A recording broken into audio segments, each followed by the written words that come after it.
നമസ്കാരം എല്ലാ കുട്ടികൾക്കും ഗിരീഷ് സാറാണ്. ബിടെക്കുകാർക്ക് 8ന്റെ പണി എന്ന് പറഞ്ഞൊരു വീഡിയോ ചെയ്യാൻ ഞാൻ ബിടെക്കിൻ്റെ K2 ആദ്യം ആ യൂണിവേഴ്സിറ്റി വരുമ്പോൾ ഞാൻ ചെങ്ങന്നൂർ IHRD എഞ്ചിനീയറിംഗ് കോളേജിൽ പഠിപ്പിക്കുന്ന അധ്യാപകനാണ്. അതുകൊണ്ട് അത് വളരെ കാര്യമായിട്ട് പറയാനുണ്ട്. ഈ വർഷത്തെ ബിടെക്കിന് പുത്തനായിട്ട് ചേർന്ന കുട്ടികൾക്ക് വളരെ നിരാശ തോന്നുന്ന ഒരു വാർത്തയായിരിക്കും ഇത്. കാരണം വേറൊന്നുമല്ല, ഇവരുടെ ക്ലാസ്സിലൊക്കെ തുടങ്ങുമ്പോൾ ഏകദേശം ഒക്ടോബർ ആദ്യമാവും. ഒക്ടോബർ ആദ്യം ക്ലാസ് തുടങ്ങിയതിന് ശേഷം K2 എല്ലാം അടിപൊളി ആയിട്ടുള്ള തീരുമാനങ്ങളാണ്. കാരണം എല്ലാ തീരുമാനങ്ങളും അടുക്കും ചിട്ടയില്ലാത്തതും ഏറ്റവും മോശമായ തീരുമാനം എടുക്കുന്നതിൽ ഏറ്റവും ബെസ്റ്റ് യൂണിവേഴ്സിറ്റിക്കുള്ള അവാർഡ് കിട്ടേണ്ടത് K2 കാരണം ഏറ്റവും ഇത്രയും ഞാൻ കണ്ടില്ല ഇത്രയും കൂതറായിട്ട്, അങ്ങനെ പറയുന്നതിന് യാതൊരു കുഴപ്പമില്ല, ഇത്രയും കൂതറായിട്ടൊരു യൂണിവേഴ്സിറ്റി, അടുക്കും ചിട്ടയില്ലാത്ത, കുട്ടികളെ എത്രമാത്രം കഷ്ടപ്പെടുത്താമോ അത്രമാത്രം കഷ്ടപ്പെടുത്തുന്ന വേറൊരു യൂണിവേഴ്സിറ്റി ഇല്ല.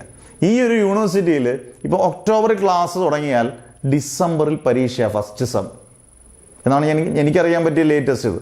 ഡിസംബറിൽ എന്ന് പറയുമ്പോൾ നമുക്കൊരു ഫസ്റ്റ് ഒരു സെമസ്റ്റർ എത്ര മാസം, മിനിമം ഒരു 5-6 മാസം അല്ലെങ്കിൽ 4 മാസമെങ്കിലും മിനിമം കിട്ടേണ്ടടുത്ത് പകുതി മാസം പോലും ഇല്ല. കുട്ടികൾക്കൊന്ന് വായിച്ചു നോക്കാൻ പോലുള്ള സമയം കിട്ടുന്നതിന് മുമ്പേ ഫസ്റ്റ് സെമസ്റ്റർ അവസാനിക്കും. ഈ ഫസ്റ്റ് സെമസ്റ്ററിൻ്റെ പ്രത്യേകത എന്താണ്? ഏറ്റവും മാക്സിമം മാർക്ക് സ്കോർ ചെയ്യുന്നൊരു സെമസ്റ്ററാണ്.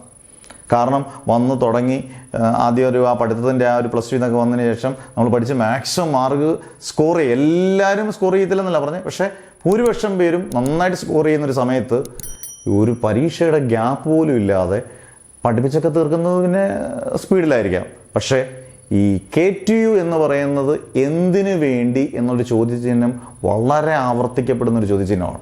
കാരണം എന്തിനു വേണ്ടിയാണ് ഇങ്ങനെ ഒരു യൂണിവേഴ്സിറ്റി? കൃത്യമായൊരു ടൈം ടേബിൾ ഇല്ലാതെ, കൃത്യമായ പരീക്ഷാ നടത്തിപ്പില്ലാതെ ഇങ്ങനെയൊക്കെ പോയി കഴിഞ്ഞാൽ ഈ യൂണിവേഴ്സിറ്റിയിൽ നമ്മൾ ഒരുപാട് പേരെ കുറ്റം പറയും. പുറത്തോട്ട് കോളേജിൽ നിന്ന്, കേരളത്തിൽ നിന്ന് പുറത്തോട്ട് പോകുന്ന കുട്ടികൾ, ഇതിൻ്റെയൊക്കെ പ്രധാന കാരണങ്ങൾ എഞ്ചിനീയറിംഗിൽ നിന്ന് പുറത്തോട്ട് പോകുന്നതിന് പ്രധാന കാരണം ഈ K2 വന്നതിന് ശേഷമാണ്. K2 മുമ്പേ ഈ പറഞ്ഞ പോലെ MG, കേരള അല്ലെങ്കിൽ ഗുസാറ്റ് പോലുള്ള യൂണിവേഴ്സിറ്റി നല്ല രീതിയിലായിരുന്നു ഇതെല്ലാം നടത്തിക്കൊണ്ടിരുന്നത്. ഇതെല്ലാം ക്രോഡീകരിച്ച് ഏറ്റവും വൃത്തികെട്ടമായ ഒരു യൂണിവേഴ്സിറ്റി ആയതിനു ശേഷമാണ് കുട്ടികളെല്ലാം പുറത്തോട്ട് നല്ല രീതിയിൽ പോകാൻ തുടങ്ങിയത്. ഇതിനിട്ട് നല്ല രീതിയിൽ ഇതിനെ അസസ് ചെയ്ത് പഠിച്ച് K2 നല്ല രീതിയിൽ ടൈം ടേബിളും സ്ട്രക്ചറും ഒക്കെ മാറ്റിയില്ലെങ്കിൽ പോകാൻ പിടിച്ച കുട്ടികളുടെ ഗതി അധോഗതിയാണ്.